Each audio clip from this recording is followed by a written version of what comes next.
Hello everyone. So we are continuing our series of 480 MCQs of economy. So here this is our second video, second part of 480 questions of economics. So here we will start from question 6. It is question 6 here, but it's our first question of this video. So let's start. Total value of all finished goods and services produced by our country's citizens in a given financial year irrespective of their location. ठीक है, here we have a definition और हमें बताना है कि definition इन चारों में से किस चीज़ की है. Okay, so here let's start. Total value of all finished goods and services. Okay, total value पूछा है तो ये net तो नहीं ही होगा. ठीक है, जहाँ टोटल ऑल होता है वहाँ ग्रॉस की बात हो रही होती है, नेट की बात नहीं हो रही होती है. ये हमने ऊपर क्वेश्चंस में देखा था, तो हम इस पॉइंट को बिल्कुल कट कर देंगे इन दोनों को.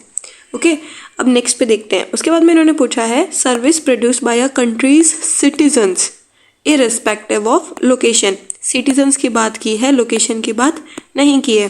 तो देखो एक चीज़ मैं बताती हूँ आपको, जहाँ सिटीजन्स की बात हो रही है विच मीन्स कि वो नेशनल्स है उस कंट्री के.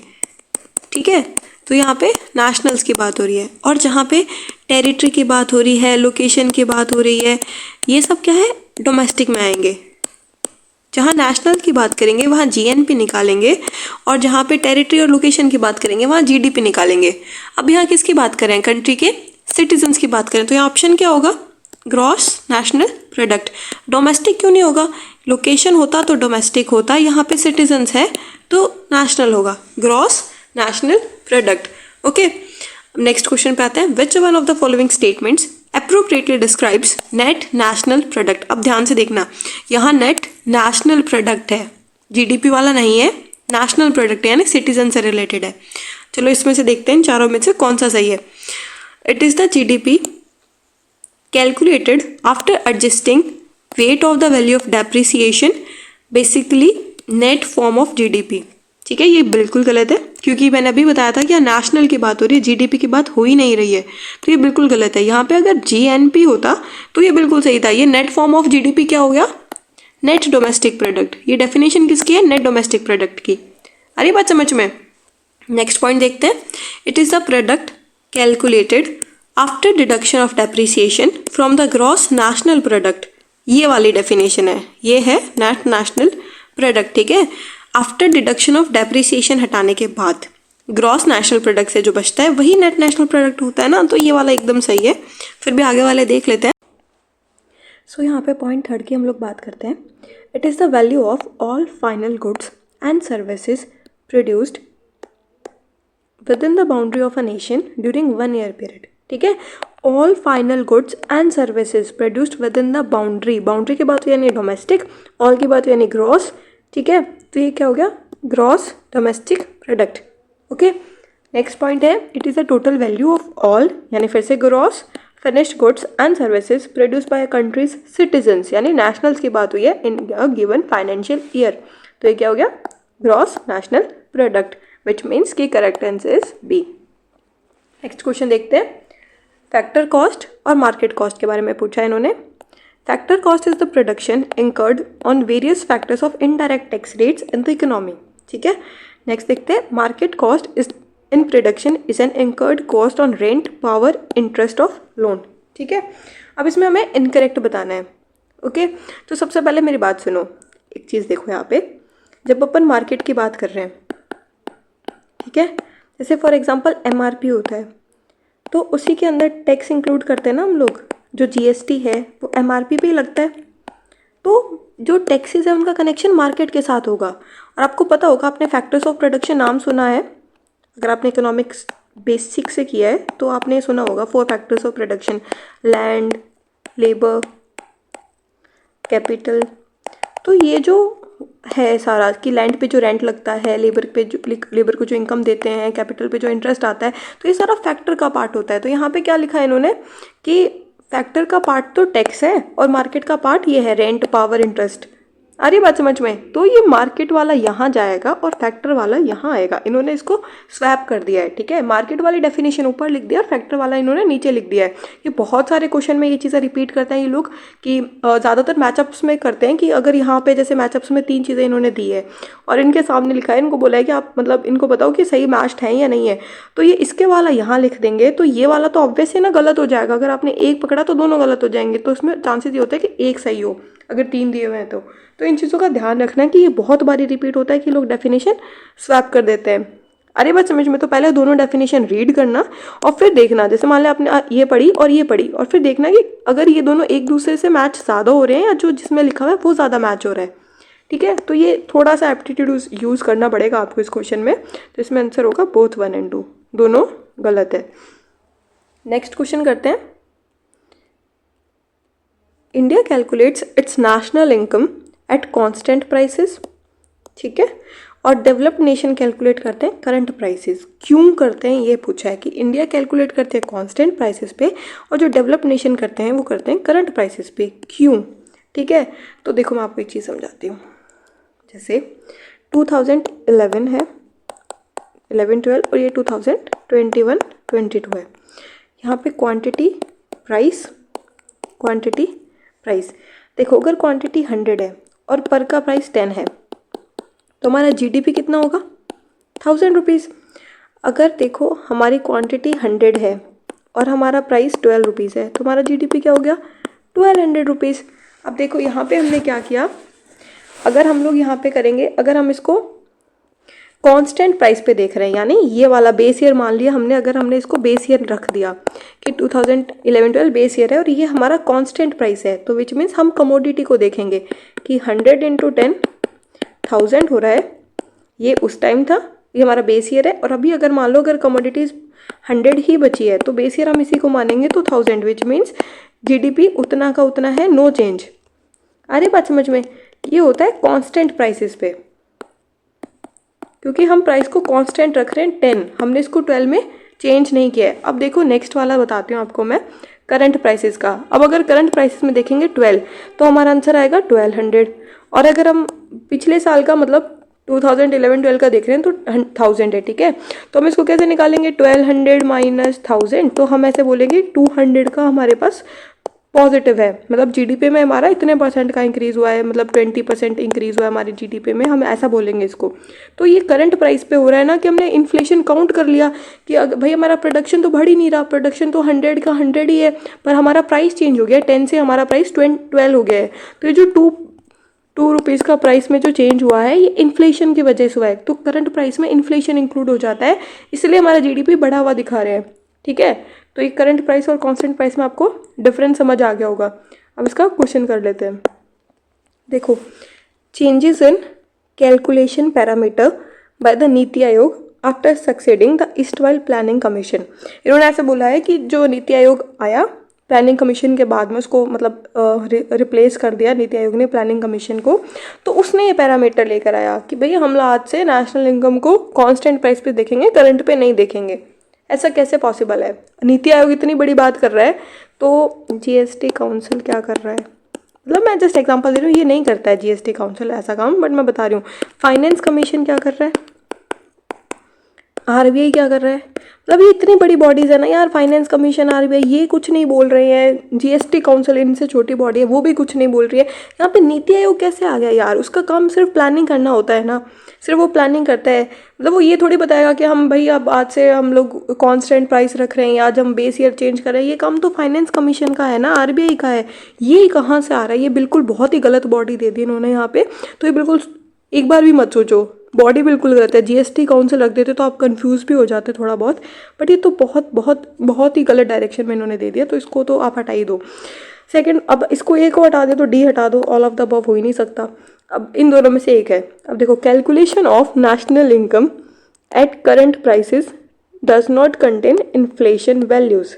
देखो मैंने अभी ऊपर बताया था ना कि अगर हम करंट वैल्यूज़ पे देखेंगे, अगर हमारी करंट वैल्यू 12 है, इस पे हम लोग देख रहे हैं तो इन्फ्लेशन काउंट हो रहा है ना 2 रुपीज़ का, कांस्टेंट पे नहीं हो रहा है, 10 रुपीज़ है जहाँ पे। तो ये बहुत गलत है कि करंट पे इन्फ्लेशन नहीं हो रहा है। भाई करंट पे नहीं होगा तो फिर कांस्टेंट पे, गलत है, गलत है, ठीक है। ये वाला भी देख लेते हैं। Inflation which is a major part of income calculation is adjusted in constant price calculation. ये बात ठीक है, ठीक है। इसमें बोल रहा है कि देखो यहाँ पे ना डिफरेंस होता है थोड़ा सा। एडजस्टेड का डज नॉट कंटेन मतलब कि इन्फ्लेशन है ही नहीं इसमें, करंट प्राइस में तो है ना इन्फ्लेशन। और एडजस्टेड मतलब कि इसको इन्फ्लेशन को एडजस्ट कर दिया कि हमने हटा दिया या जो भी है, तो ये इनकम में नहीं है ना। इसमें कांस्टेंट वाले में, कांस्टेंट में इनकम एडजस्ट कर दी जाती है कि नहीं होता है। आई मीन क्या कह रही हूँ मैं, कांस्टेंट प्राइस में इन्फ्लेशन एडजस्ट कर दी जाती है कि भाई नहीं होता है, और करंट में इन्फ्लेशन होता है। ये डज नॉट नहीं आएगा यहाँ पे, अगर ये नॉट हटा दें तो फिर ये सही हो जाएगा। और ये वाला तो सही है ही, ठीक है, कि इन्फ्लेशन मेजर पार्ट है इनकम का कैलकुलेशन करने में, और वो कांस्टेंट प्राइस में एडजस्ट हो जाता है। अरे बात समझ में, करंट में इन्फ्लेशन दिखता है और कांस्टेंट प्राइस में इन्फ्लेशन एडजस्ट कर दिया जाता है, तो रियल जीडीपी आता है ना वो कांस्टेंट सही आता है। तो option C is the correct answer.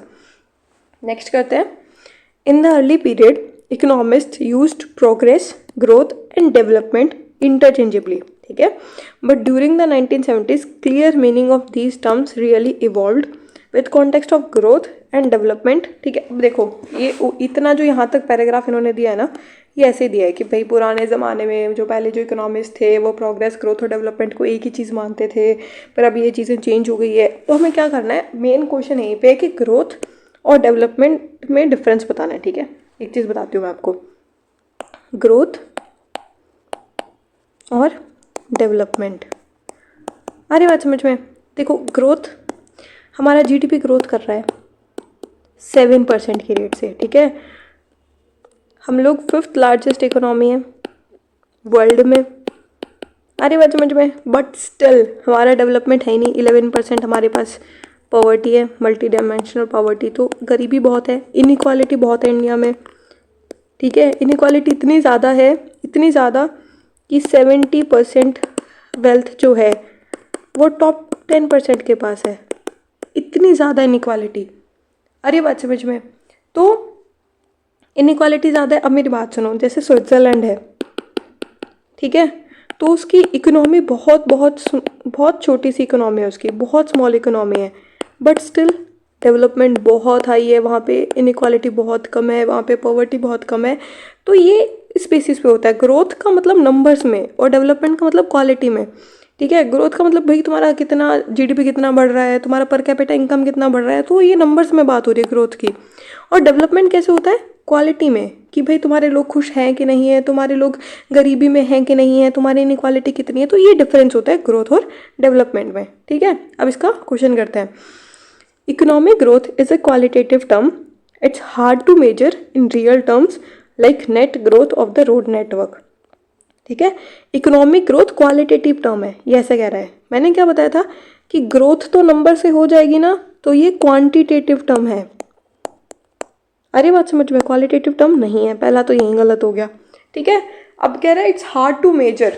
भाई इकोनॉमिक ग्रोथ कैसे हार्ड है मेजर करने में, डेवलपमेंट तो भाई आप मेजर करने में प्रॉब्लम होगी कि कौन कितना गरीब है या कितनी इनक्वालिटी है, उसमें थोड़ा फिर भी इशू आ रहा है मेजर करने में। यहाँ ग्रोथ में क्या मेजर करने में इशू आ रहा है, ठीक है। तो ये गलत है, इसमें कोई, यहाँ पे इकोनॉमिक डेवलपमेंट होगा, ये वर्ड ही गलत है, यहाँ पे होगा इकोनॉमिक डेवलपमेंट। ये सारी बातें इकोनॉमिक डेवलपमेंट के लिए लिखी हुई है, ठीक है। उसके बाद में higher economic growth does not automatically convert into higher economic development, ठीक है। ये ऐसे कह रहा है कि जैसे मान लो अगर हायर इकोनॉमिक ग्रोथ है, ठीक है, हायर इकोनॉमिक ग्रोथ है, तो does not automatically convert into higher economic development. देखो कोई भी चीज़ ऑटोमेटिकली तो नहीं होती है ना यार, ये कुछ हद तक सही कह रहा है। मैं आपको बताती हूँ क्यों सही कह रहा है। एक सेकेंड, इसको क्लीन कर दूँ मैं। देखो हायर इकोनॉमिक ग्रोथ हो रही है, बहुत ज़्यादा ग्रोथ हो रही है अपनी कंट्री की, ठीक है, इकोनॉमी के टर्म्स में, पर इकोनॉमिक डेवलपमेंट उतना हाई नहीं है। अरे बात समझ में, इवेंचुअली धीरे धीरे ये हो जाएगा कि भाई इकोनॉमिक ग्रोथ हो रही है तो थोड़ा बहुत इकोनॉमिक डेवलपमेंट आएगा, बट हायर नहीं होगा ना, टू सम एक्सटेंट हो जाएगा कि डेवलपमेंट हो रहा है। जैसे 2014 में हमारी मल्टी डायमेंशनल पॉवर्टी इंडेक्स 23% था, इतनी गरीबी थी देश में, ठीक है। पर अभी कितनी बची है, 11%। तो 10-15 सालों में हुआ है ना यार, ये कम हुआ है, इकोनॉमी भी बढ़ रही है, डेवलपमेंट भी हो रहा है। पर ये नहीं है कि ना ऑटोमेटिकली हो रहा है कि भाई एकदम से हायर डेवलपमेंट हो रहा है, ऐसा नहीं होता है कि भाई तुम्हारा अगर ग्रोथ तुम्हारी 2% हो रही है तो डेवलपमेंट भी 2% हो रहा है, ऐसा नहीं होता है बिल्कुल। ठीक है, कि भाई हायर इकोनॉमिक ग्रोथ हो रही है तो हाई डेवलपमेंट होगा, ये ऑटोमेटिकली नहीं होगा, ये इवेंचुअल होगा। इसमें गवर्नमेंट का एफर्ट्स लगेगा, बहुत सारे अपने स्कीम्स आई है, प्रोजेक्ट्स आए हैं, उसके बाद में डेवलपमेंट पे फोकस होता है। अरे बात समझ में, तो ऑटोमेटिकली नहीं होता है हायर, ये हायर वर्ड इस पे फोकस करना कि इकोनॉमिक ग्रोथ हो रहा है तो ऑटोमेटिकली हायर इकोनॉमिक डेवलपमेंट हो जाएगा, नहीं नहीं होता है। ठीक है, यही इसने लिखा है, तो इसमें second is the correct option. उसके बाद में नेक्स्ट देखते हैं, Indian economy eight colonial period. ठीक है, ब्रिटिशर्स के टाइम पे जो इंडियन इकोनॉमी थी उसके बारे में बात करें, हमें इनकरेक्ट बताना है। ठीक है, देखते हैं इसको, इनकरेक्ट बताना है तो इसमें ऑप्शंस देख लो एक बार। 1, अच्छा 1 तो इनकरेक्ट है ही, देखो सब में दिया हुआ है, तो 1 तो इनकरेक्ट है, हमें बाकी 2 देखना है। ये तो पक्का गलत है ही, इन्होंने ऑप्शंस में दिया हुआ है, तो इन दोनों में से हमें चेक करना है। तो देखो, during the colonial period the policy of increasing India's capacity to purchase primary goods and export of advance goods was practised. देखो क्या लिख रहा है इन्होंने लिखा है कि भाई कॉलोनियल पीरियड में पॉलिसी ये थी इंडिया की कि भाई हम लोग प्राइमरी गुड परचेज करें, रॉ मटेरियल खरीदें और हम एक्सपोर्ट करें एडवांस्ड गुड्स। बिल्कुल उल्टा था भाई, कि भाई वो हमसे रॉ मटेरियल हम बेच रहे हैं उनको, वो हमें प्रोड्यूस्ड गुड्स वापस बेच रहे हैं, तो ये बिल्कुल गलत है, एकदम अपोजिट लिख दिया इन्होंने। नेक्स्ट देखते हैं, industrialisation of India was neglected by the colonisers. ठीक है, तो ये तो सही है भाई। देखो, कोई भी ऐसा क्वेश्चन आए ना ब्रिटिश पावर का या ब्रिटिशर्स के टाइम का, तो उसमें यही करना है कि जो पॉजिटिव स्टेटमेंट है उसके बारे में थोड़ा सोचो। ठीक है, कि भाई इतना अच्छा तो नहीं करके गए थे वो हमारे लिए, तो जो नेगेटिव स्टेटमेंट्स होंगे ना उनको आंख बंद करके क्रॉस कर दिया करो मैक्सिमम टाइम्स। मतलब मैं 100% नहीं कह रही हूँ, पर 90-80-90% यही होता है कि उनके बारे में कुछ गलत लिखा हुआ है तो वो गलत एकदम 100% सही होता है, मतलब 80%। अब देखो, ये वाला क्वेश्चन है कि इंडस्ट्रियलाइजेशन था इंडिया में, उसको इग्नोर किया गया था, उस टाइम पे किया ही गया था। ठीक है, थोड़ी बहुत इक्की दुक्की इंडस्ट्रीज खुल रही थी, उनको भी इतना लॉस हो रहा था उस टाइम पे। ठीक है, तो ये वाला बिल्कुल सही है। थर्ड देखते हैं, the decade before independence was marked by good growth due to world war due to significant change in productivity of overall Indian economy. ये ऐसे कह रहे हैं कि जो आज़ादी से पहले का जो टाइम था, ठीक है, उसमें बहुत अच्छी ग्रोथ हुई थी वर्ल्ड वॉर की वजह से। भाई वर्ल्ड वॉर चल रहा है, हमारा इकोनॉमिक रिसोर्सेज गया है वहाँ पे, हमारी मिलिट्री पावर गई है वहाँ पे। ठीक है, और हमारे यहाँ से ग्रेन्स यूरोप में एक्सपोर्ट किए जा रहे हैं कि वहाँ के लोग भूखे ना मरे। हमारे यहाँ पे फेमाइन कंडीशंस आ रही है, यहाँ पे हमारे इतना लॉस हो रहा है ह्यूमन रिसोर्सेज का, इतना इकोनॉमिक रिसोर्सेज का लॉस हो रहा है, और हमारे यहाँ पे बहुत अच्छी ग्रोथ है। ये लिखा है इन्होंने, बिल्कुल गलत लिखा है। ठीक है, और इस वजह से इतना सिग्निफिकेंट चेंज हो गया हमारी प्रोडक्टिविटी पे। अरे भाई, इतना पॉजिटिव चेंज वर्ल्ड वॉर का इंडिया पे। अगर देखो, वर्ल्ड वॉर तो बहुत बड़ी बात है जिसमें हम इन्वॉल्व थे। रशिया, आप यहाँ देखो, रशिया यूक्रेन की जो वॉर चल रही है अभी, ठीक है, रशिया यूक्रेन में जो वॉर चल रहा है, हमारे यहाँ पे कोई इशू नहीं है वीट का, या फिर हमारा एग्रीकल्चर इतना सेल्फ सफिशिएंट है कि हम लोग भूखे नहीं मर रहे हैं। बट स्टिल हमको प्रॉब्लम हो रहा है ना इस वॉर से, इन दोनों की वॉर से हमको बहुत इशू हो रहा है। यहाँ तो वर्ल्ड वॉर चल रहा है, फिर भी हमारी इकोनॉमी इतने अच्छे से ग्रोथ कर रही है। आप थोड़ा सोचो इस चीज़ को। तो ये क्वेश्चन बिल्कुल गलत है, मतलब ये पॉइंट बिल्कुल गलत है इनका। तो यहाँ पे ऑप्शन होगा 1 और 3, ये दोनों गलत है, सेकेंड पॉइंट सही है। नेक्स्ट क्वेश्चन देखते हैं, India's decision for a planned economy was also molded by some contemporary experiences in the world। ठीक है, ये जो लाइन है इससे हमें बताना है कि इनमें से कौन सा करेक्ट है। इन्होंने ऐसे बोला है कि इंडिया का जो डिसीजन था कि हमारे पास एक प्लान्ड इकोनॉमी होना चाहिए ऐसा करके, तो ये जो है कंटेम्प्रेरी एक्सपीरियंसेस थे ना उस टाइम जो वर्ल्ड के, तो उनसे थोड़ा सा इन्फ्लुएंस्ड है। ठीक है, तो इनमें से पूछे कि इनमें से फिर कौन सी वाला पॉइंट सही है कि भाई अगर इन्फ्लुएंस्ड है तो भी। तो देखो, due to the great depression of 1929 the reconstruction challenges after the second world war. ये इसमें कोई है नहीं, बेसिक सा पॉइंट लिखा है कि भाई ग्रेट डिप्रेशन हुआ था 1929 में, तो उसके बाद में भी अब डिप्रेशन हुआ है तो इकोनॉमी इफेक्ट हुई है, तो रिकंस्ट्रक्शन चैलेंज आया किसके बाद, after the second world war. अरे बात समझ में, ठीक है, कि भाई ग्रेट डिप्रेशन हुआ 1929 में, फिर हमारा सेकेंड वर्ल्ड वॉर आ गया, तो उसके बाद में जो रिकंस्ट्रक्शन चैलेंजेस है वो हमारे आ गए। तो मतलब 2 इसमें प्रॉब्लम्स आई, एक तो डिप्रेशन आया 1929 का, एक सेकेंड वर्ल्ड वॉर आई, इसलिए रिकंस्ट्रक्शन चैलेंजेस थे, इसलिए हमने प्लान्ड इकोनॉमी चूज़ किया। ये हो सकता है भाई, देखो छोटी सी चीज़ से इन्फ्लुएंस हुआ जा सकता है। तो ये कोई इसमें गलत करने वाला कोई पॉइंट नहीं कि ये पॉइंट सही है। देखो, अगर ग्रेट डिप्रेशन हुआ 1929 में, वर्ल्ड वॉर आया, इकोनॉमी डाउन हुई, रिकंस्ट्रक्शन चैलेंजेस है कि हमें फिर से सारी चीज़ें सही करनी पड़ेगी, रीस्टार्ट करना पड़ रहा है, अपनी एग्रीकल्चर को, इंडस्ट्री को, सबको देखना पड़ रहा है, तो एक प्लान इकोनॉमी ला रहे हैं। अगर इन चीज़ों से इन्फ्लुएंस हो गए तो कोई डाउट नहीं, नॉर्मल सा सेंटेंस है यहाँ पे कि भाई ये हुआ इसलिए हमने प्लान इकोनॉमी ले ली। तो ये सिंपल सी एक बात लिखी है इन्होंने, तो इसमें कोई दो राय नहीं कि हम इसको गलत करें। उसके बाद में सेकेंड पॉइंट देख लेते हैं। अगर फर्स्ट सही है तो ये वाला ऑप्शन कट कर दो, ठीक है। सेकंड क्या है, कमांड इकोनॉमीज। कमांड इकोनॉमीज कौन सी थी पहले ये बताओ उस टाइम? यूएसएसआर, यूरोपियंस, ठीक है, ये उस टाइम की कमांड इकोनॉमीज थी।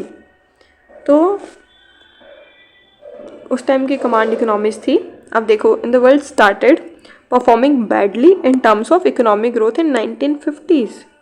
अच्छा, मतलब जब कोल्ड वॉर चल रहा है, दो सुपर पावर है यूएसए और यूएसएसआर। ये सुपर पावर क्यों है? क्योंकि इनकी इकोनॉमिक कंडीशंस इनकी बहुत अच्छी है, इसलिए एक दूसरे को compete कर पा रहे थे उस टाइम पे। और ये कोल्ड वॉर कब चल रहा था? मतलब 1950s के बाद वाला टाइम या उसके आसपास वाला टाइम। उस टाइम इनकी इकोनॉमिक ग्रोथ बहुत बैडली इम्पैक्ट कर रही है, बहुत बैडली परफॉर्म कर रहे थे, तो वो कोल्ड वॉर क्यों कर रहे थे? सोचो ज़रा कि अगर इतनी उनकी इकोनॉमी हार्ड प्रॉब्लम में थी, इतना इनका गंदी तरीके से परफॉर्म कर रही थी, अगर इनकी इकोनॉमिक ग्रोथ परफॉर्मिंग बैडली, ठीक है, तो फिर वो वर्ल्ड वॉर मतलब कोल्ड वॉर क्यों कर रहे थे? दो बड़ी इकोनॉमीज, कमांड इकोनॉमीज। तो ये बिल्कुल गलत है। उनकी इकोनॉमी बहुत अच्छे से वर्क कर रही थी 1950 के बाद में। तो ये भी गलत, ये भी गलत, ये भी गलत, ये भी गलत। तो ये सही है इसका आंसर, ठीक है। कि भाई क्यों, मतलब अगर वो उनकी इकोनॉमी इतनी ख़राब थी तो कोल्ड वॉर में इन्वॉल्व होने की क्या ज़रूरत थी? इंडिया तो नहीं थी। तो मैं वो चीज़ बता रही हूँ कि इनकी इकोनॉमी बहुत अच्छी जा रही थी। तो ये पॉइंट बस यहाँ तो इन्होंने गलत बना दिया, परफॉर्मिंग बैडली, इतना सा चेंज है, बाकी सही है। थर्ड वाला क्या है? With reference to behavioural economics, ठीक है, कंसिडर द फॉलोइंग स्टेटमेंट। अब इसके ऑप्शंस पढ़ लेते हैं पहले, बिहेवियरल इकोनॉमिक का, इसी से समझ आ जाएगा अपन को। अब देखो, इसमें पहले इनकरेक्ट बताना है, अरे बात समझ में। तो देखो, economic development depends on fiscal policy, monetary policy, taxation rather than intangible things such as human psychology. अब देखो, बिहेवियरल इकोनॉमिक्स, ये इसको इस वर्ड से समझ जाना, बिहेवियर से। अरे बच्चे मुझे, अब देखो, इकोनॉमिक डेवलपमेंट मैंने आपको बताया था क्वालिटेटिव टर्म्स में होता है, ठीक है, कि अगर जैसे गरीबी है, इनइक्वालिटी है, तो ये क्वालिटी इंप्रूव करना लाइफ की। अरे बात समझ में, जो फिस्कल पॉलिसी है, मॉनेटरी पॉलिसी है, टैक्सेशन है, ये क्वांटिटेटिव टर्म्स में है, ये ग्रोथ के बारे में बात कर रहा है। तो ये लाइन ऐसे कह रहा है कि जो इकोनॉमिक डेवलपमेंट है किसी कंट्री की, वो फिस्कल पॉलिसी पे डिपेंड करती है, मॉनेटरी पॉलिसी पे डिपेंड करती है, वो टैक्सेशन पे डिपेंड करती है, पर ह्यूमन साइकोलॉजी पे डिपेंड नहीं कर रही है, ठीक है। मतलब ऐसी इंटेंजिबल थिंग्स कि भाई ह्यूमन क्या सोच रहे हैं उस पर डिपेंड नहीं करती। अगर देखो, अब मैं आपको एक एग्जांपल देती हूँ, जैसे वीट है, ठीक है, 1 kg वीट है। अब इस पर क्या हुआ कि गवर्नमेंट ने अपनी पॉलिसी लेकर आई, अपना टैक्सेशन, इस पर टैक्स एकदम कम कर दिया, मॉनेटरी पॉलिसी लेकर आई कि वीट हम फ्री में दे रहे हैं, ठीक है। बट ह्यूमन की साइकोलॉजी ये है कि मुझे वीट खाना ही नहीं है, मैं खाऊंगा ही नहीं, मैं गरीब रहूँगा, मुझे वीट लेना ही नहीं है। मतलब उसके थोड़ा साइको है, तो वैसी बातें कर रहा है कि मेरे को वीट खाना ही नहीं है, मैं तो गरीब रहना चाहता हूँ। तो ये उसकी खुद की इच्छा है ना यार, कि वो ये चाह रहा है, तो ये इंपॉर्टेंट है ना, ह्यूमन साइकोलॉजी। मतलब उसके अंदर, मतलब वो क्या चाह रहा है। अब जैसे मान लो फॉर एग्जांपल, इन्होंने टैक्स रिड्यूस कर दिया, ये बेनिफिट दे रहे हैं। जैसे आपने देखा होगा कि बहुत सारी गवर्नमेंट की स्कीम्स आती है, जैसे फॉर एग्जांपल हाउसिंग स्कीम्स है। आपने ना मूवी देखी होगी, आई गेस नायक मूवी है उस मूवी का नाम, जिसमें वो गवर्नमेंट उनको है ना फ्लैट प्रोवाइड करवाती है सोसाइटी में, और वो किसी और को रेंट पे दे देते हैं कि भाई उनका उनकी इनकम हो रही है या जो भी है। तो गवर्नमेंट ने तो घर दिए ना, पर उन्होंने वो घर किसी और को दे दिए कि भाई तुम लोग रख लो, या किसी और ने उनसे ले लिए। तो वो ह्यूमन साइकोलॉजी पे डिपेंड करता है इकोनॉमिक डेवलपमेंट। अगर ह्यूमन चाह ही नहीं रहा कि इक्वालिटी खत्म हो, ह्यूमन, जैसे अब आपने गांव में बहुत बार देखा होगा कि जो लो कास्ट के लोग हैं वो अभी भी खुद को लो कास्ट का समझते हैं, वो अभी भी सामने से ऐसे बोलते हैं कि भाई हम लोग नहीं छू रहे, हम लोग लो कास्ट के हैं, ऐसे करके। तो वो उनकी साइकोलॉजी है ना यार, वो उसको नहीं इम्प्रूव कर रहे हैं, तो उनकी इकोनॉमिक डेवलपमेंट कैसे होगा, ठीक है। तो ह्यूमन साइकोलॉजी को इम्प्रूव करना बहुत इंपॉर्टेंट है अगर हमें इकोनॉमिक डेवलपमेंट चाहिए तो, ठीक है, सिर्फ टैक्सेशन से और मॉनेटरी पॉलिसी, फिस्कल पॉलिसी से नहीं होगा, तो ये गलत है।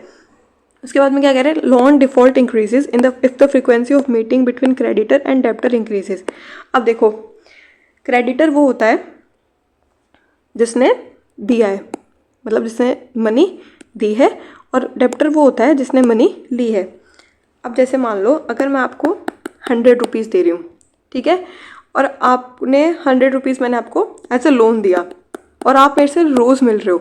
अगर आप मेरे से रोज़ मिलोगे तो आपको मेरी शक्ल देख के याद आएगा कि भाई हाँ मुझे इसको 100 देने, 100 देने, 100 देने, तो आप ऐसे एक लोन का वो कर्ज आपको फील होगा, वो बर्डन आपको फील होगा, तो आप ऐसे होगा कि भाई हाँ देना है। मैं भी आपको रिमाइंड करवाऊंगी कि भाई हाँ आपको भाई लोन देना है, आपने ऐसे से 100 रुपये लिए थे मेरे से, मुझे प्लीज़ मेरे को वापस चाहिए, ऐसा ऐसा करके।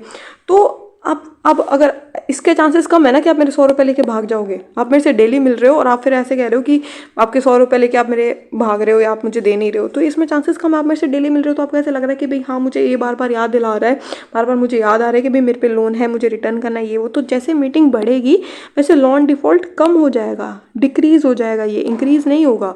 मतलब कि भाई रुपया लेके भागने वाला, अगर मैंने आपको लोन दिया है और आपने ले लिया तो आपको मैं बार बार आपको याद दिला रही हूँ, बार बार आपको कांटेक्ट कर रही हूँ, तो चांसेस कम है कि आप डिफ़ॉल्ट करोगे या आप लेके भाग जाओगे। ऐसा नहीं होता है, ठीक है। अगर इसमें मीटिंग हुई ना, मैं आपको फ़ोन कर ही नहीं रही हूँ, 4-5 महीने बाद एक बार आपको कॉल कर रही हूँ, तो आपका लोन डिफ़ॉल्ट इंक्रीज़ हो जाएगा, ठीक है। कि भाई आप सोचोगे इनको याद नहीं है, इसको याद नहीं है, तो मैं अपने 100 रुपये लेकर भाग जाता हूँ, इसको बिल्कुल याद ही नहीं है, ये रिमाइंड भी नहीं करवा रहे हैं या जो भी है, तो ये गलत है। थर्ड पॉइंट क्या है, फर्स्ट और सेकंड तो देखो गलत है ही, और फर्स्ट सेकंड गलत यहीं दे रखे, तो ये तो होगा ही, अभी से आंसर आ गया, बट फिर भी थर्ड कर लेते हैं हम। Groups and societies that are known to be honest and trustworthy perform badly in development due to competitive capitalist economy, ठीक है। ऐसे कह रहे हैं जो ग्रुप्स और सोसाइटी है वो ट्रस्टवर्दी और ऑनेस्ट परफॉर्म कर रहे हैं, वो बैड, उनका डेवलपमेंट बहुत ख़राब हुआ है। अरे टाटा जी का एग्जाम्पल ले लो, वो ट्रस्ट के नाम से जाने जाते हैं, और वो मतलब वन ऑफ द मतलब कंपनीज में आते हैं। हमारे घर में नमक से लेकर एसी तक सब टाटा का है ना। इतना अच्छा परफॉर्म कर रहे हैं वो लोग इकोनॉमी में अपने इंडिया की, और ये कह रहे हैं कि बैडली परफॉर्म कर रहे हैं, ठीक है, क्योंकि उनके पास कॉम्पिटिटिव है कैपिटलिस्ट इकोनॉमी से, मतलब जो भी लिखा है इन्होंने, तो बहुत गलत लिखा है ना ये, कि जो ग्रुप्स ऑफ सोसाइटी है वो उनके ऑनेस्ट और ट्रस्टवर्थी नेचर से जाने जाते हैं। मतलब जो गलत करेगा, जो स्कैम कर रहा है, वो सही जा रहा है, उनका डेवलपमेंट हो रहा है, और जो ट्रस्ट के नाम पे जा रहा है उनका डेवलपमेंट नहीं हो रहा है, बहुत गलत है। टाटा जी का एग्जांपल देख लो, तो ये वाला क्वेश्चन बिल्कुल गलत है। चाहे कितने ही कैपिटलिस्ट इकोनॉमी हो, कॉम्पिटिटिव हो, चाहे कितना ही अच्छा वो परफॉर्म कर रहे हो, जहाँ पे ट्रस्ट होगा ना, तो ऑफकोर्स सी बात है कि वो अच्छा परफॉर्म करें। दूसरों को उनसे कॉम्पिटिशन होना चाहिए कि भाई ये दूसरों का अगर वो माल प्रैक्टिसेस यूज़ कर रहे हैं अपने प्रोडक्शन में, तो उनको कंपटीशन लगना चाहिए टाटा जी से, क्योंकि वो तो ऑलरेडी उनकी कंपनी बहुत ट्रस्ट के नाम से जानी जा रही है। तो ये गलत है थर्ड वाला, तो 1 2 3 तीनों ही गलत है। नेक्स्ट क्वेश्चन देखते हैं। Consider the following statements with reference to capital output ratio. Capital output ratio क्या होता है ये और बता देती हूँ मैं आपको। अब देखो, जैसे कितना कैपिटल डालेंगे कि आउटपुट मतलब उस अकॉर्डिंग आए। जैसे मान लो मैंने 100 रुपीज़ का कैपिटल डाला और मेरा आउटपुट आ रहे हैं 10 प्रोडक्ट, ठीक है। अगर मैं इसको इंक्रीज़ कर दूं और मैं यहाँ कर दूं कि मैं 120 रुपीज़ डालूंगी, तो मेरे प्रोडक्ट कितने हो गए 20। मतलब मैं कितना कैपिटल बढ़ा रही हूँ कि इतना मेरा आउटपुट भी बढ़ रहा है, ठीक है। अब एक टाइम आएगा कि भाई मैं सिर्फ 200 रुपीज़ डाल रही हूँ तो मेरे 20 प्रोडक्ट आ रहे हैं, पर चाहे मैं इसको 500 कर लूँ पर मेरा प्रोडक्ट 20 ही आ रहे हैं। मतलब इसकी हाईएस्ट कैपेसिटी है, कितना ही कैपिटल बढ़ाते जो ये नहीं बढ़ेगा, अब इतना ही है। तो ये होता है कैपिटल टू आउटपुट रेशियो। आ रही बात समझ में। तो अब देखो दूसरी चीज़ ये डेवलपमेंट को भी दिखा रहा है कंट्री की, कैपिटल टू आउटपुट रेशियो ये कम होना ज़रूरी है, ठीक है। ये बात ध्यान रखना कि जो कैपिटल टू आउटपुट रेशियो है इसको कम होना ज़रूरी है, कम होगा तो ही ज़्यादा बेटर है, ठीक है। तो इसमें नाइदर बोथ तो कहीं नहीं है। देखते हैं इन सबको पॉइंट्स को। Capital output ratio gives a relationship between level of investment and corresponding economic growth. Point सही है ये, इसमें कोई प्रॉब्लम नहीं है। इसको ढंग से देखो, ये कह रहे हैं कि कैपिटल आउटपुट रेशियो जो है वो रिलेशनशिप बता रहा है किसमें, इन्वेस्टमेंट मैंने बता दिया कैपिटल, और इकोनॉमिक ग्रोथ यानी आउटपुट, यही तो है कैपिटल टू आउटपुट रेशियो। तो ये पॉइंट सही है। सेकेंड देखो, lower capital output ratio shows that productivity of capital and technology progress is low in the economy. नहीं, ये गलत है। अभी बताया मैंने, ये लो ही होना चाहिए तभी ग्रोथ होगी इकोनॉमी में। जैसे मैं आपको बताती हूँ, देखो 100 रुपीज़ लगाए मैंने और मेरा प्रोडक्ट आ रहा है 10, ठीक है। ग्रोथ कितना, 10 का, मतलब कैपिटल टू आउटपुट रेशियो कितना है, 10। अब देखो मैंने 120 रुपीज़ लगाए और फिर भी मेरा आउटपुट आ रहा है 10, तो कैपिटल टू आउटपुट रेशियो कितना हो गया, 12। अब मैंने 150 रुपीज़ लगाए, फिर भी मेरा आउटपुट आ रहा है 10, तो मेरा कितना हो गया, कैपिटल टू आउटपुट रेशियो 15। अब जैसे जैसे ये बढ़ रहा है वैसे वैसे ग्रोथ कम हो रही है ना, देखो जैसे जैसे ये इंक्रीज़ हो रहा है, capital to output ratio increase हो रहा है, पहले 10 था, फिर 12 हो गया, फिर 15 हो गया, तो ग्रोथ तो कम हो रही है ना। मैं चाहे 150 रुपये लगा रही हूँ, प्रोडक्शन तो उतना ही हो रहा है, आउटपुट उतना ही आ रहा है, ग्रोथ सिर्फ 10 प्रोडक्ट्स की हो रही है, मतलब सिर्फ 10 प्रोडक्ट आ रहे हैं, पर मैं पैसे 150 लगा रही हूँ, फिर भी इतना हो रहा है। तो ये आईकोर बढ़ता जा रहा है, मतलब ये कैपिटल टू आउटपुट रेशियो बढ़ता जा रहा है, तो ये बढ़ेगा तो यूज़फुल नहीं है। आईकोर हमेशा कम होना चाहिए, कैपिटल टू आउटपुट रेशियो हमेशा कम होना चाहिए, ठीक है। ये कम होगा तभी हेल्प करेगा, तभी इकोनॉमिक ग्रोथ करेगी, ये याद रखना हमेशा। कैपिटल टू आउटपुट रेशियो हमेशा कम होना चाहिए तभी इकोनॉमिक ग्रोथ करेगी, तो ये गलत है। थर्ड वाला देखते हैं, सेकंड गलत है, तो फिर या फर्स्ट सही आ गया, थर्ड और देख लेते हैं। Investments in superior technology which increases output efficiency will lead to favourable capital output ratio. हाँ ये सही है।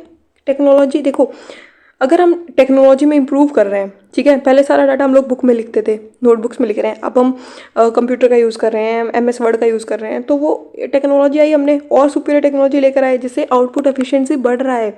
उस चीज़ में हमको कम काम करना पड़ रहा है, मशीन्स आ रही है, तो हमारा लेबर का एफिशिएंसी बढ़ रहा है, कुछ थोड़े लेबर में भी काम ज़्यादा हो रहा है हमारा, तो ये favourable capital to output ratio दे रहा है।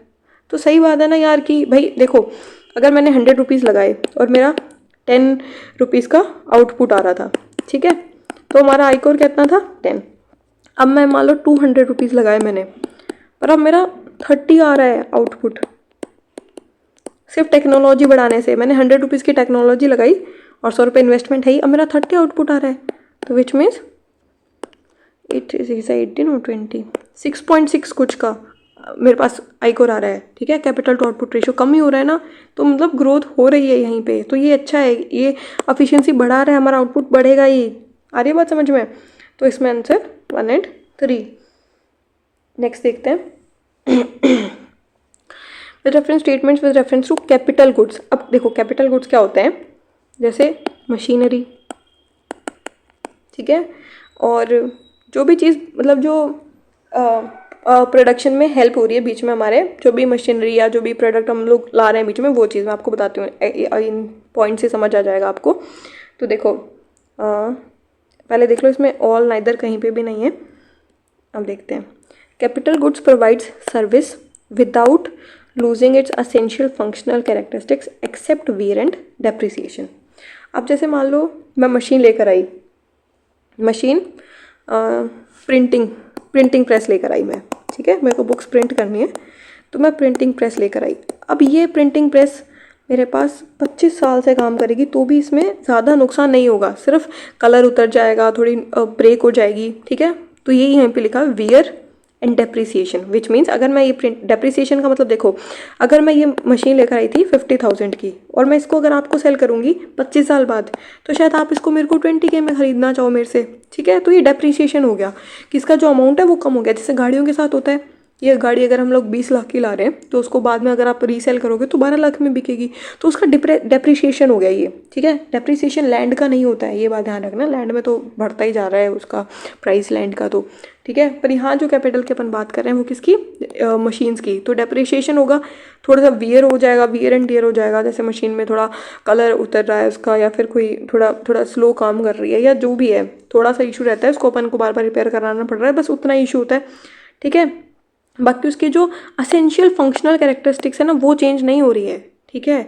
कि भाई अगर ये प्रिंट कर रही है और करते करते इसने आधा पन्ना बीच में प्रिंट किया, आधा नहीं कर रहे हैं, या जो भी है, ये इतना फंक्शनल में इतना चेंज नहीं आता है उसके फंक्शनल, उसका वही है, प्रिंट कर रही है तो प्रिंट करेगी वो, ठीक है। तो ये सही है, इसका वियर एंड टियर होगा, डेप्रिसिएशन होगा, पर असेंशियल उसके जो फंक्शनल कैरेक्टरिस्टिक्स है उसमें ज़्यादा चेंज नहीं आएगा। सेकेंड देखो, capital good itself is a finished good because it self does not need any further processing. सही बात है कि जो कैपिटल गुड है वो एक फिनिश्ड गुड ही तो है। अब मैंने अगर प्रिंटिंग प्रेस मंगा लिया, अब उसमें और क्या चेंज करोगे, ठीक है, कि उसमें और क्या प्रोसेस करो कि उसका प्राइस बढ़ा दो या कर दो, ये फिनिश्ड गुड अपने आप में, इसको हम यूज़ कर रहे हैं। तो ये बात एकदम सही है, कैपिटल गुड फिनिश्ड गुड है। थर्ड है capital goods do not form part of the producer goods. ठीक है, कि कैपिटल गुड जो है वो do not perform the part of producer good. क्यों भाई, ऐसा क्यों नहीं होगा? प्रोड्यूसर गुड देखो इंटरमीडिएट, प्रोड्यूसर गुड क्या होता है? प्रोड्यूसर गुड को हम इंटरमीडिएट गुड कहते हैं।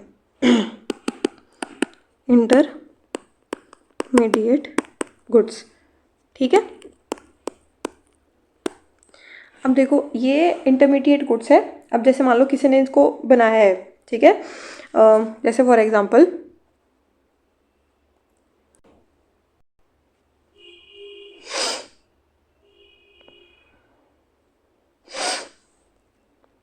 अब देखो capital goods do not form part of producer goods. Producer good कौन होते हैं? इंटरमीडिएट गुड्स होते हैं, ठीक है। प्रोड्यूसर गुड्स कौन से होते हैं? इंटरमीडिएट गुड्स होते हैं। इंटरमीडिएट गुड्स यानी जो किसी प्रोडक्शन में हेल्प हो रहे हो, प्रोडक्शन में हेल्प कर रहे हो, ठीक है। जैसे कैपिटल गुड्स प्रोडक्शन में हेल्प कर रहे हैं, मशीनरी है, इंटरमीडिएट गुड है ये एक टाइप का, है ना। कैपिटल गुड्स इंटरमीडिएट गुड है, प्रोडक्शन में हेल्प कर रहे हैं बीच में, तो इंटरमीडिएट गुड भी प्रोड्यूसर गुड्स होते हैं, कैपिटल गुड्स भी प्रोड्यूसर गुड्स होते हैं, ठीक है। और जो बेसिक गुड्स है, जो मतलब as a raw material use कर रहे हैं, वो भी प्रोड्यूसर गुड्स है, क्योंकि ये सारी चीज़ें प्रोडक्शन में हेल्प कर रही है, ठीक है। तो ये सारे जो गुड्स है, ये सारे के सारे प्रोड्यूसर गुड्स है।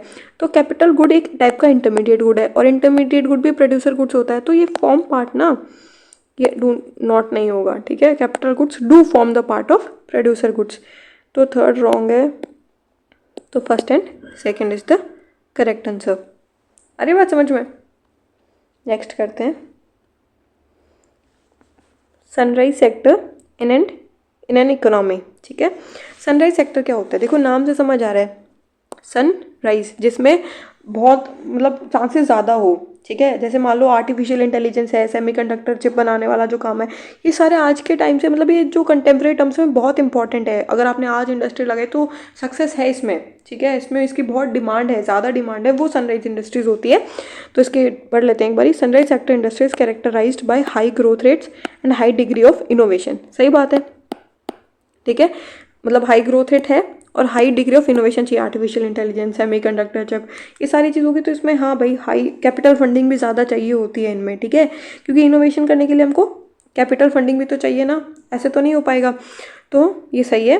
सेकेंड क्या है? Food processing, information technology and telecom can be termed as sunrise sectors of the Indian economy. सही है, फूड प्रोसेसिंग बहुत चल रहा है। देखो नॉर्मल आलू की चिप्स कोई नहीं खा रहा, सबको उसमें फूड थोड़ा प्रोसेस करो भाई, इसको थोड़ा और न्यू चेंज करके लाओ, जैसे अलग अलग कुल्हड़ पिज़्ज़ा आ रहा है, ठीक है। तो मतलब उसमें वो इतना वो चेंज नहीं है, बट हाँ नए नए जो इन्वेंशंस हो रहे हैं फूड प्रोसेसिंग इंडस्ट्री में, वो सबको चाहिए होता है। इंफॉर्मेशन टेक्नोलॉजी आप सबको पता है बहुत बहुत मेजर पार्ट है इंडस्ट्रियल सेक्टर का, इंडस्ट्रियल सेक्टर का। देखो टेलीकॉम एक्चुअली टेलीकॉम नहीं है, टेलीकॉम, ठीक है। तो ये सब इम्पॉर्टेंट इंडस्ट्रीज के सेक्टर्स है, ठीक है। तो ये सही है, ये भी सही है, ये भी सही है, दोनों सही है। Next question, with reference to sectors of the Indian economy, बताना है हमको इंडियन इकोनॉमी के जो सेक्टर्स है उनसे रिलेटेड बताओ। देखो ऑप्शन क्या है इसमें, ठीक है, नाइदर तो नहीं है, 4 पॉइंट्स है, देख लेते हैं। Secondary sector includes all industries that are concerned with manufacturing of usable products और फिनिश्ड गुड्स। यही बात है, हम यही पढ़ते हैं। प्राइमरी में एग्रीकल्चर रॉ मटेरियल्स वाला, सेकेंडरी में इंडस्ट्रीज़ वाला, और टर्शरी में ये डिलीवरी और ये पहुंचाने वाला, ये सारी चीज़ें। अरे बात समझ में। तो secondary sector includes all industries that are concerned with manufacturing of usable products. मतलब मैन्युफैक्चरिंग तो है ही ना, चाहे वो यूजेबल प्रोडक्ट्स की हो चाहे फिनिश गुड्स की हो, मैन्युफैक्चरिंग हो रहा है तो सब सेकेंडरी में आता है, ये पॉइंट सही है। सेकेंड क्या कह रहा है? Quinary sectors are services that focus on creation, rearrangement, interpretation of new and existing ideas. सही बात है, इसमें यही लोग काम करते हैं, ठीक है, जो जैसे ऑफिस वर्क कर रहा है या जो भी चीज़ें हैं। तो सर्विसेज इंक्लूड है मेजरली क्रिएशन पे, रीअरेंजमेंट में, इंटरप्रिटेशन पे, ये सही बात है, ठीक है।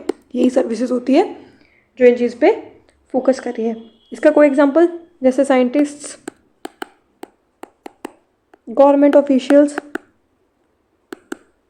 ठीक है, तो ये इन सर्विसेज का एग्जांपल है। नेक्स्ट देखते हैं, थर्ड वाला, profession under quinary sector includes government officials, scientist, देखो यहीं आ गया वो वाला point, financial and legal consultants, यही है सर्विसेज इनकी जो क्रिएशन में हेल्प करी, रीअरेंजमेंट में हेल्प करी है, तो यही चीज़ें इन्वॉल्व हो गई उसमें, ठीक है, कि वो इनोवेशन ला रहे हैं या कुछ मतलब क्रिएशन कर रहे हैं, वो अपनी सर्विसेज प्रोवाइड कर रहे हैं, कुल मिला के हाई पेइंग जॉब्स। फोर्थ क्या है, primary sector describes all industries that are engage in extraction of natural resources, production of raw materials, ये मैंने बोला था।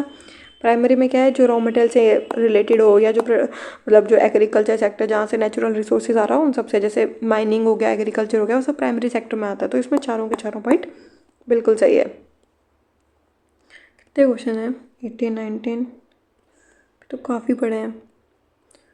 चलो इस पेज वाला डन करते हैं 20 तक, बाकी नेक्स्ट वीडियो में करेंगे।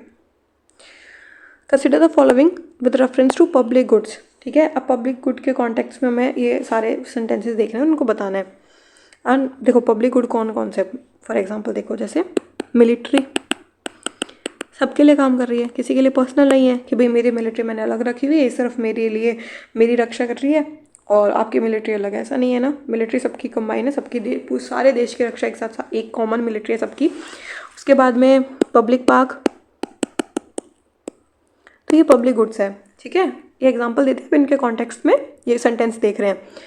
These goods are non excludable, non rivalrous, ठीक है, तो सही बात है, ठीक है, क्योंकि इनको हम मतलब किसी को रोक नहीं सकते हैं, ठीक है, कि भाई आप ये मत लो, ये मैं ले रहा हूँ, कि आप पार्क में क्यों जा रहे हो, पब्लिक पार्क में, यहाँ सिर्फ मैं जा सकता हूँ, आपके कास्ट वाले लोग यहाँ नहीं आ सकते हैं, क्यों आ रहे हो, तो ये नहीं होता है, ये सबके लिए कॉमन है, ठीक है। जैसे मान लो अगर मैं कह दूँ कि भाई ये अंबानी जी कह दे कि मैं टैक्स ज़्यादा भर रहा हूँ तो मैं आऊँगा, तुम यहाँ से नहीं आ सकते, तुम टैक्स नहीं दे रहे हो या तुम पैसा नहीं दे रहे हो, तो ये नहीं होता है। इसमें कोई लड़ाई दंगे वाली बात नहीं है, कोई इसमें ऐसी बात नहीं कि हम इनको अलग कर रहे हैं, ठीक है। तो ये पॉइंट सही है, नॉन एक्सक्लूडेबल होते हैं, नॉन रेवलरस होते हैं, ठीक है। उसके बाद में their use by one person neither prevents access to other people nor does it reduce availability to others, ठीक है। देखो ये ऐसे कह रहा है कि अगर मैं इस्तेमाल कर रही हूँ तो आप भी सेम टाइम पे इस्तेमाल कर सकते हो उस चीज़ को, ठीक है। ऐसा नहीं है कि भाई अगर मैंने इस्तेमाल कर लिया तो वो वेस्ट हो गया, अब आप उसको यूज़ नहीं कर पा रहे हो। जैसे पब्लिक पार्क है, मिलिट्री है, ठीक है, अगर मैं इस यूज़ कर रही हूँ तो मैं आपको प्रिवेंट नहीं कर सकती हूँ कि आप इसको यूज़ नहीं करो या आप इसकी अवेलेबिलिटी कम हो गई दूसरों के लिए, सेम रहती है। पब्लिक गुड है, सबके लिए है, सही पॉइंट है, ठीक है। अब देखो street lights, flood control system are part of public goods, सही बात है, सही करेक्ट एग्जांपल, ये एग्जांपल ऐसे ही मैंने दिया था कुछ, तो ये 1, 2, 3 तीनों सही है। 19th वाला, the prices of producer goods यानी इंटरमीडिएट गुड्स, ऊपर बताया था मैंने, are not included in the summation of the country's GDP, ठीक है। अब इसमें से दिया है कि क्यों नहीं होता, पहले मेरी बात सुनो, मैं आपको ये एग्जांपल दे रही हूँ। जैसे कोई फार्मर है, ठीक है, उसने वीट बनाया 10 kg, फिर उसने उसको सेल किया 100 रुपीज़ में। अब इससे इंडस्ट्री में प्रोसेसिंग हुई और इन्होंने वीट से फ्लोर बना दिया, अरे बात समझ में। फिर इसको इन्होंने 200 रुपीज़ में सेल किया पर kg, इन्होंने प्रोसेस किया। तो अब GDP में हम ये काउंट करेंगे ना, क्योंकि 100 रुपीज़ तो रॉ मटेरियल और 100 इनका, इन्होंने जो इसमें एफर्ट डाला, वैल्यू एडिशन किया, तो ये 200 हो गया। अब अगर हमने ये 100 और ये 100, अगर हमने ये वाला 100 और ये 200 दोनों काउंट कर लिया तो 300 GDP आएगा। तो ये तो बहुत इंक्रीज है ना, डबल काउंटिंग कर ली हमने, ये 100 इसमें भी काउंट हो गया ऑलरेडी और फिर भी हमने इसको कर लिया, तो ये डबल काउंटिंग हो जाता है। इसलिए हम लोग GDP में जो इंटरमीडिएट गुड्स हैं उनको हम काउंट नहीं करते हैं, जो रॉ मटेरियल्स हैं उनको हम काउंट नहीं करते हैं, ठीक है। अब सेंटेंसेस देख लेते हैं। Because their inclusion would have no effect on GDP calculation. अच्छा, हमने उनको इंक्लूड नहीं किया है, क्योंकि अगर हम उनको इंक्लूड कर लेते तो कोई इफेक्ट होता ही नहीं GDP पे। अच्छा, हम इनको इंक्लूड कर रहे हैं तो कोई इफेक्ट नहीं हो रहा, तो क्यों हटाया, पड़े रहने देते, जब कोई असर तो हो ही नहीं रहा है, तो ये गलत है, कुछ भी बोल रहे हैं। Because their inclusion would lead to an under valued estimate of GDP. अच्छा, उनको अगर पहले हम लोग मान लो 10 रुपये का भी अगर हो रहा है इंटरमीडिएट गुड्स, तो हमारी करोड़ों की जीडीपी में 10 रुपये ऐड करने से उसकी वैल्यू कम हो जाएगी। भाई ऐड करने से ओवर वैल्यू हो जाएगी, ये होता तो ये सेंटेंस सही हो जाता, तो ये गलत है। ठीक है, because their inclusion would lead to over exaggerated double counted estimate of GDP. ये पॉइंट सही है एकदम, ठीक है, कि उनके इंक्लूजन से जो जीडीपी है वो बहुत हाई हो जाएगी, बहुत एस्टिमेशन उसका हाई हो जाएगा, डबल काउंटेड हो जाएगा। इसलिए यही मैंने आपको ऊपर एक्सप्लेनेशन दिया था कि इसलिए हम लोग नहीं वो करते हैं। आ रही बात समझ में? उसके बाद में because their inclusion would have a very negligible effect, मतलब ये वही फर्स्ट वाला पॉइंट है। अगर भाई इफेक्ट नहीं हो रहा है, कम अंडर एस्टिमेशन हो रहा है, तो फिर क्यों कर रहे हो भाई, तुम ऐड कर लो, कम इफेक्ट हो रहा है तो। पर नहीं, ऐसा नहीं होता है, डबल काउंटिंग हो जाती है फिर, इसलिए। अब देखो ग्रॉस कैपिटल फॉर्मेशन के लिए बताना है हमें आपको, ठीक है, इनटू इंडियन इकोनॉमी। देखते हैं इसमें सेंटेंसेस आपको क्या समझ आ रहा है। एक second. Gross fixed capital formation refers to net increase in physical assets investment minus disposal in an economy. सही बात है, यही बताया था मैंने आपको कि फिजिकल एसेट में बढ़ना कैपिटल फॉर्मेशन होता है। और ये कह रहे हैं नेट इंक्रीज क्या होता है, नेट आ गया ना, कि जो इन्वेस्टमेंट, जितना हमने इन्वेस्टमेंट किया और जितना डिस्पोजल हुआ उसको हटाने के बाद जो बच रहा है, ठीक है, उसको नेट आ गया, वो इंक्रीज। सही बात है कि भाई यही हमारा ग्रॉस फिक्स्ड कैपिटल फॉर्मेशन है, ठीक है। एक सेकेंड, नेक्स्ट क्या है, it includes all kinds of financial assets, stocks of inventories and other operating costs. ये कैसे सही है, सारे फाइनेंशियल एसेट्स नहीं होते हैं, सिर्फ फिजिकल एसेट्स। देखो फाइनेंशियल एसेट्स तो बॉन्ड्स भी होते हैं, स्टॉक्स भी होते हैं, और फिजिकल एसेट्स। यहाँ सिर्फ कैपिटल फॉर्मेशन फिजिकल एसेट्स की बात कर रहे हैं, क्योंकि देखो जैसे ₹10 का बॉन्ड है, मैंने आपको सेल किया, आपने इसको ₹9 में ख़रीदा, ठीक है, फिर उस पर इंटरेस्ट आ रहा है वापस, तो फिर आप फिर इसको वापस किसी और को बेच रहे हो ₹12 में मान लो, तो ये सिर्फ एक ही बॉन्ड है जिसका सिर्फ प्राइस मैनिपुलेट करके अपन इधर से उधर सेल कर रहे हैं। इसका कोई कैपिटल फॉर्मेशन नहीं है, मतलब कोई फिजिकल एसेट नहीं है ये, ठीक है, सिर्फ अपन प्राइस मैनिपुलेट कर रहे हैं, तो ये नहीं काउंट होता है इसमें, ठीक है। कैपिटल फॉर्मेशन में ये काउंट नहीं होता है, सिर्फ फिजिकल एसेट्स काउंट होते हैं। तो इसमें 1 इज द करेक्ट आंसर, ठीक है। तो यहीं स्टॉप करते हैं इसको।